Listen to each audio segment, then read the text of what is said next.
Hello, dear students. Hope so you all are doing well. So, today is 14th of November 2024 and हम कर रहे थे chapter 7 motion of 9th standard physics. ठीक है, तो ये साइंस की जो आपकी बुक है उसमें ये 7 चैप्टर है motion. First of all, today is 14th of November and today is the Children's Day. So I wish you all of very happy Children's Day. खुश रहिए, हंसते खेलते रहिए और पढ़ते रहिए ना, हर एक मोमेंट आप अपनी लाइफ का एंजॉय करते रहिए। ठीक है, तो चलिए हम स्टार्ट करते हैं। जो हमारा आज का इस चैप्टर का टॉपिक है वो टॉपिक है हमारा uniform circular motion. Uniform circular motion, हाँ जी। तो कौन सी मोशन है जो कि हमारे पास होगी यूनिफॉर्म सर्कुलर मोशन? इसमें बेसिकली दो पॉइंट्स हैं कि दो पॉइंट्स क्या हैं, कोई भी ऑब्जेक्ट कब होगा यूनिफॉर्म सर्कुलर मोशन में। फर्स्ट पॉइंट कि उसका पाथ कैसा होना चाहिए, सर्कुलर। सेकंड पॉइंट कि उसकी स्पीड क्या होनी चाहिए, यूनिफॉर्म। अगर कोई भी ऐसा ऑब्जेक्ट जिसकी स्पीड यूनिफॉर्म है एंड उसका पाथ सर्कुलर है, तब हम उसको बोलेंगे यूनिफॉर्म सर्कुलर मोशन। ठीक है, तो कौन सी दो चीजें हैं इसमें? एक तो पाथ कैसा होना चाहिए, it should be circular one, and the second one is speed. Speed क्या होनी चाहिए, यूनिफॉर्म। तो अगर किसी ऑब्जेक्ट की यूनिफॉर्म स्पीड है और वो सर्कुलर पाथ से ट्रेवल कर रहा है, तब हम उसकी मोशन को क्या बोलेंगे, यूनिफॉर्म सर्कुलर मोशन। ठीक, तो ये दो चीजें मिलकर हमारे पास क्या बन जाता है, यूनिफॉर्म सर्कुलर मोशन। तो यहाँ पर एक चीज देखिए, हमने बात किसकी की है, स्पीड की। वेलोसिटी की बात यहाँ पर नहीं की। अब अगर हम ध्यान से देखें, जो हमने स्पीड एंड वेलोसिटी के बारे में पढ़ा था वो ये चीज थी कि जो स्पीड होती है वो सिर्फ और सिर्फ हमको क्या बताती है, मैग्नीट्यूड। जबकि जो वेलोसिटी होती है इसमें क्या होता है, मैग्नीट्यूड भी होता है प्लस दूसरी चीज इसमें डायरेक्शन भी इन्वॉल्व होती है। अगर मैग्नीट्यूड सेम है इसका मतलब कि स्पीड जो है वो सेम है, यूनिफॉर्म है। अगर मैग्नीट्यूड सेम है, अगर मैग्नीट्यूड के साथ साथ डायरेक्शन भी सेम है, डायरेक्शन भी चेंज नहीं हो रही, तब हम कहेंगे कि जो वेलोसिटी है वो यूनिफॉर्म है। अगर तो मैग्नीट्यूड चेंज हो गया, जैसे ही मैग्नीट्यूड चेंज हुआ तो स्पीड क्या हो गई, चेंज हो गई। मैग्नीट्यूड चेंज हो गया तो वेलोसिटी क्या हो गई, चेंज हो गई। डायरेक्शन चेंज हुई, लेकिन डायरेक्शन चेंज होने से सिर्फ और सिर्फ क्या होगा, वेलोसिटी चेंज होगी, लेकिन स्पीड को कोई फर्क नहीं पड़ेगा।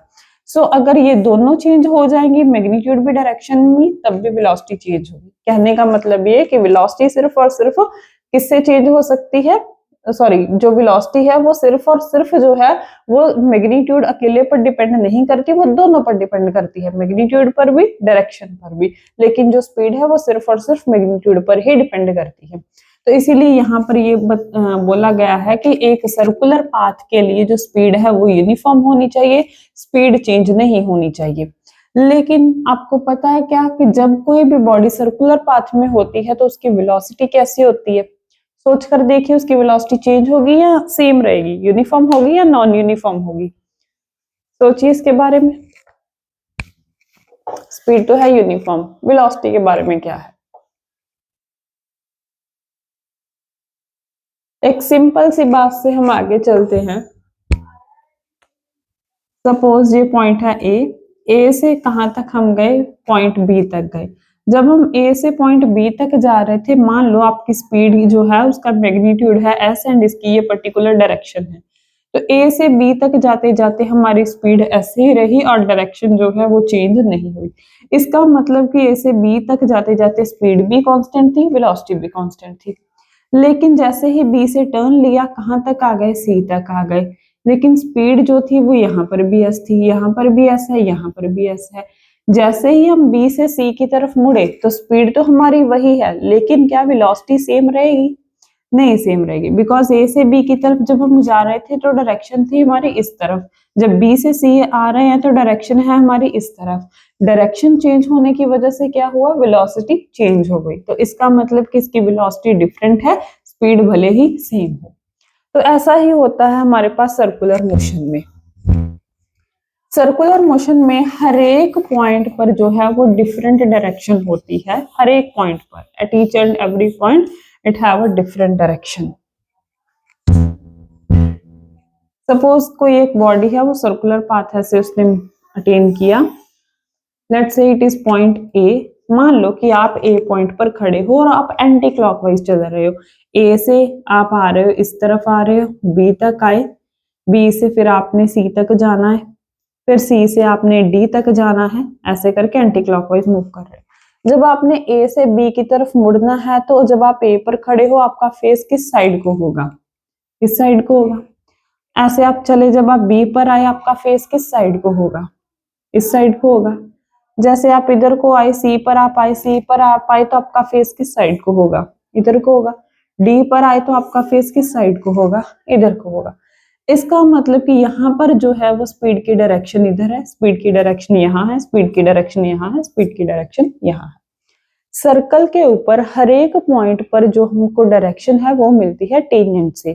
ठीक है, किसी भी पॉइंट पर अगर हम टेंजेंट लगाएंगे तो वहां से उसकी डायरेक्शन पता चल जाएगी। These basically are the tangents at their points. तो टेंजेंट से हमको क्या पता चलता है, डायरेक्शन। एंड हर एक पॉइंट का टेंजेंट डिफरेंट होता है। इसका मतलब कि सर्कुलर पाथ पर हर एक पॉइंट पर जो वेलोसिटी की डायरेक्शन है वो डिफरेंट है। सो जो वेलोसिटी है वो हमारी चेंज हो रही है, डायरेक्शन चेंज हुई, इसका मतलब वेलोसिटी क्या हुई, चेंज हुई। अब जैसे ही वेलोसिटी चेंज हुई, चेंज इन वेलोसिटी क्या होता है हमारे पास, वो होता है एक्सेलरेशन। इसका मतलब कि ये जो हमारे पास यूनिफॉर्म सर्कुलर मोशन है वो क्या है, वो एक एक्सेलरेटेड मोशन है। क्या है, एक्सेलरेटेड मोशन है ये। अब इसमें कई बार क्वेश्चन भी आ सकता है कि क्या कोई ऐसे एग्जाम्पल है जिसमें स्पीड कांस्टेंट रहे लेकिन फिर भी वो एक एक्सेलरेटेड मोशन हो। तो तब एकदम से माइंड में क्या ख्याल आता है कि स्पीड अगर कांस्टेंट है तो एक्सेलरेशन कैसे हो सकती है, बिकॉज स्पीड अगर कम होगी या ज्यादा होगी, चेंज होगी, तभी तो हमारे पास एक्सेलरेशन आएगी। लेकिन ये इसी की एग्जाम्पल है कि स्पीड तो सेम रह रही है, जो मैग्नीट्यूड है वो तो सेम रह रहा है, लेकिन जो वेलोसिटी है वो हर पॉइंट पर चेंज हो रही है। बिकॉज वेलोसिटी का मैग्नीट्यूड भले ही सेम हो लेकिन उसकी डायरेक्शन चेंज हो रही है।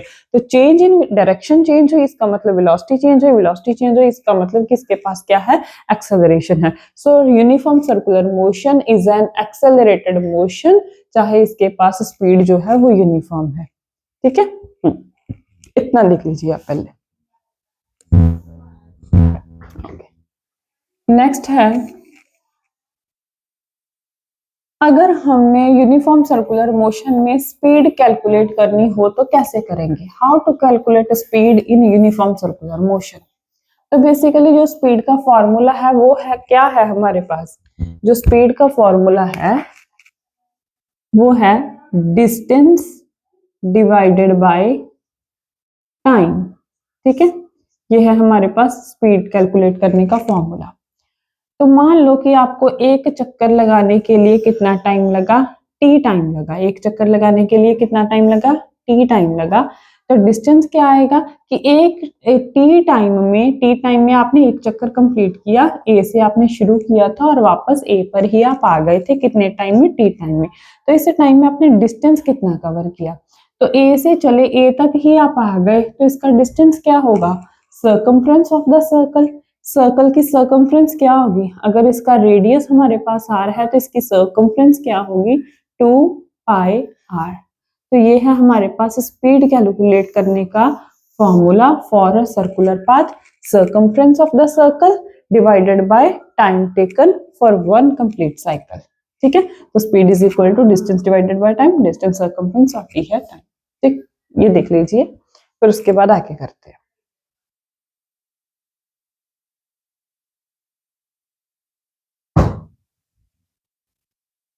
यस स्टूडेंट्स, तो इसके साथ ही जो हमारा ये चैप्टर है वो कंप्लीट हो चुका है। अब बुक के लास्ट में जो हमारे पास क्वेश्चंस दिए होते हैं अब हम उनको सॉल्व करेंगे। तो ये जो एनसीईआरटी की बुक 2024 में पब्लिश हुई है, वहां पर ये आपको जो क्वेश्चन है उस बुक पर पेज नंबर 85 पर मिल जाएंगे। ठीक है, तो ये क्या है, first question, an athlete completes 1 round of circular track of diameter 200 metre in 40 seconds. तो फर्स्ट लाइन में क्या बताया गया है, एक एथलीट जो है वो कंप्लीट करता है अपना सर्कुलर ट्रैक का एक चक्कर, 1 राउंड ऑफ सर्कुलर ट्रैक, और सर्कुलर ट्रैक का डायमीटर कितना दे रखा है, 200 मीटर। अब डायमीटर है हमारे पास 200 मीटर, तो रेडियस क्या होगा, रेडियस क्या होगा, ये सर्कुलर पाथ है, ठीक, ये है इसका सेंटर, और यहां से पास होने वाली लाइन जो है वो है डायमीटर, और रेडियस क्या होता है, ये इसका सेंटर, और यहां से ये जो लाइन है ये है रेडियस। तो basically radius is half of the diameter, diameter ये कंप्लीट लाइन सेंटर से पास होती हुई, और रेडियस इसका half. So basically radius is diameter का हाफ, और रेडियस हमारे पास आ गया 100 मीटर। तो एक सर्कुलर ट्रैक है जिसका हमारे पास रेडियस कितना है, 100 मीटर। एक एथलीट इसका एक पूरा चक्कर लगाता है, और पूरा चक्कर लगाने को उसको कितना टाइम लगता है, 40 seconds, that is time to complete 1 cycle और 1 राउंड। ठीक है, ये टी टाइम किसके लिए है, फॉर 1 राउंड, एक चक्कर लगाने के लिए उसको कितना टाइम लगा, 40 सेकेंड्स लगे। अब हमने क्या बताना है, what will be the distance covered and the displacement, distance भी बताना है, डिस्प्लेसमेंट भी बतानी है, कब, at the end of 2 minute 20 second, जब उसको चलते चलते चलते चलते 2 मिनट 20 सेकेंड हो जाएंगे, तब हमने बताना है डिस्टेंस कितना है, डिस्प्लेसमेंट कितनी है। ठीक है, तो मान लो कि जो ये हमारा है टी डैश टाइम है, जिस वक्त के लिए हमने बताना है, दैट इज 2 मिनट 20 सेकेंड। सबसे पहले इन सभी को हम किस में कन्वर्ट करेंगे, सेकेंड में। 2 मिनट, 1 मिनट में 60 सेकेंड, तो 2 में कितने हो गए, 2 इंटू 60, ये वाले सेकेंड थे, प्लस एक्स्ट्रा कितने हैं, 20 सेकेंड, तो ये हमारे पास कितने हो गए, 120 ये और 20 ये, टोटल हमारे पास हो गए 140 सेकेंड। तो हमने ये बताना है कि 140 सेकंड के में पूरे होते हुए उसने कितना डिस्टेंस एंड कितनी डिस्प्लेसमेंट कवर की थी। तो चलिए सबसे पहले देखते हैं हम डिस्टेंस के बारे में कि कितना डिस्टेंस उसने कवर किया। तो इसको करने का तरीका क्या है, मान लो ये पॉइंट ए है, वो ए से चला और ए तक ही आ गया, कितने चक्कर हुए, एक। ठीक है, एक चक्कर कंप्लीट होने के लिए कितने लगे, 40 सेकंड्स लगे। ठीक है, अब हमने क्या फाइंड आउट करना है कि 140 सेकंड, उसको कितने टाइम लगा, 140, 140 सेकंड के बाद वो होगा कहां पर, ये सर्कल था, ए पॉइंट पर होगा, यहाँ पर होगा, यहाँ होगा, यहाँ होगा, यहाँ होगा, यहाँ होगा, और उसने कितने चक्कर लगाए होंगे, वो होगा कहां पर, वो चीज हमने फाइंड आउट करनी है। ठीक है, तो वो चीज हम कैसे फाइंड आउट करेंगे, इसके दो तरीके हैं। पहले आप सिंपल सा मेथड समझ लो कि ये है क्या, बेसिकली ये क्या क्या था, 140 सेकेंड, और वो एक चक्कर कितने सेकंड में पूरा करता है, 40 सेकंड में। अगर हम इसको ऐसे लिख लें, 40 सेकंड, 40 40 40 40 80 80 40 120 120, और बाकी कितना बच गया, 20 सेकंड।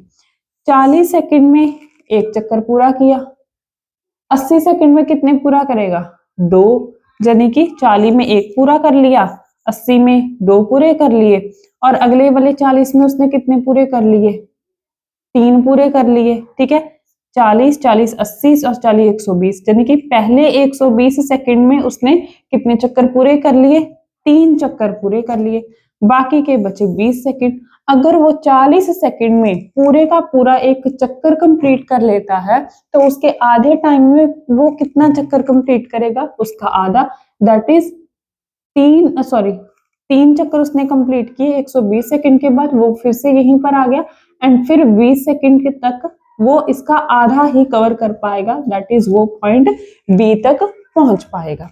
ठीक है, इतना पहले समझ लीजिए।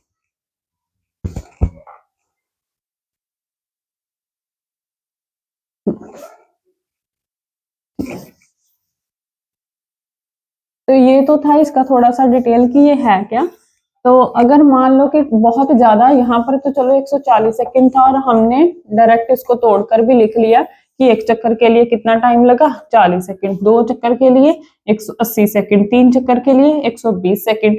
तो बाकी के जो 20 सेकंड बचे उसमें आधा कंप्लीट करेगा, यानी कि 3 चक्कर उसने पूरे लगा लिए और आधा चक्कर उसने अलग से लगाया। तो अगर तो ये बहुत ज्यादा सेकंड होते फिर हम ऐसे थोड़ी ना कैलकुलेट करते। तो फिर वहां पर जो हमने टोटल नंबर ऑफ राउंड्स निकालने हैं वो कैसे निकालेंगे, टोटल नंबर ऑफ राउंड्स जो हम निकालेंगे वो कैसे निकालेंगे, हम उसको टोटल टाइम कितना लगा, टोटल टाइम कितना था 140 सेकंड, और एक चक्कर के लिए कितना टाइम लगा, एक चक्कर के लिए कितना टाइम लगा। तो अगर हम इसको डिवाइड कर लेंगे तो ये हमारे पास आ जाएगा 3.5। ठीक है, क्या ऊपर क्या रखना है, total number of seconds divided by time taken for 1 round. तो ये क्या आ गया 3.5, ये आ गया। इसका मतलब क्या है 3.5 का, that is 3 plus 0.5, that is 3 चक्कर तो कंप्लीट और प्लस एक साथ में क्या लगा है आधा चक्कर, दैट इज उसने 3.5 चक्कर लगाए हैं और रेडियस उसका कितना है 100 मीटर। ठीक, तो अब पहले कर लेते हैं फाइंड हम डिस्टेंस।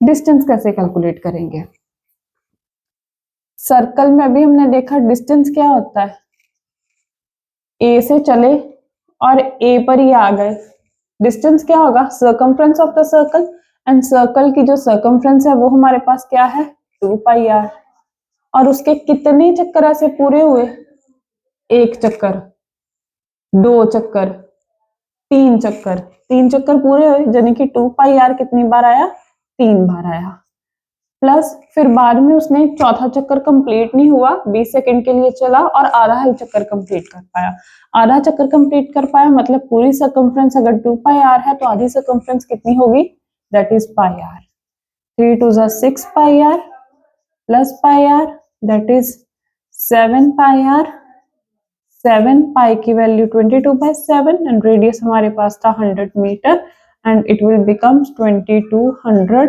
मीटर, 2200 मीटर इसका आ गया डिस्टेंस। ठीक, अब जो इसका सेकंड पार्ट है वो क्या है हमारे पास डिस्प्लेसमेंट, हमने इसकी क्या फाइंड आउट करनी है, डिस्प्लेसमेंट क्या है। तो डिस्प्लेसमेंट हमारे पास क्या है, it is the shortest path between the initial position and the final position. तो इनिशियल पोजीशन इसमें क्या थी ए, आफ्टर 3.5 राउंड्स और आफ्टर 140 सेकेंड्स वो कहां पर आ गया, पॉइंट बी पर आ गया। तो यानी कि इनिशियल पोजीशन ए है और फाइनल पोजीशन क्या है बी है। अब वो छोटे से छोटा रास्ता जो हम ए से डायरेक्ट कहां पर पहुंच सके बी से, ए से डायरेक्ट बी से हम सीधा सीधा नहीं जा सकते, ये सबसे छोटा रास्ता हो गया। तो ये सबसे जो छोटा रास्ता है displacement, the distance between the shortest distance between these 2 points, the shortest path वो डिस्प्लेसमेंट है और वो क्या होगी, ये radius that is diameter of the circle, diameter of the circle क्या है radius plus radius 2r that is 200 metre. तो ये आ गई डिस्प्लेसमेंट। तो यहाँ पर भी आपने देखा जो हमारी डिस्प्लेसमेंट है वो छोटी है किससे, डिस्टेंस से। ठीक है, तो ये था हमारा फर्स्ट क्वेश्चन। बाकी एक्सरसाइज में और भी बहुत सारे क्वेश्चंस है वो हम आगे आगे कंटिन्यू करेंगे, बाकियों को हम फिर आगे नेक्स्ट क्लास में करेंगे। अभी तक के लिए आप यहाँ तक रिवीजन करो, ठीक है, okay. And again happy children's day to all of you, take care and do your study well.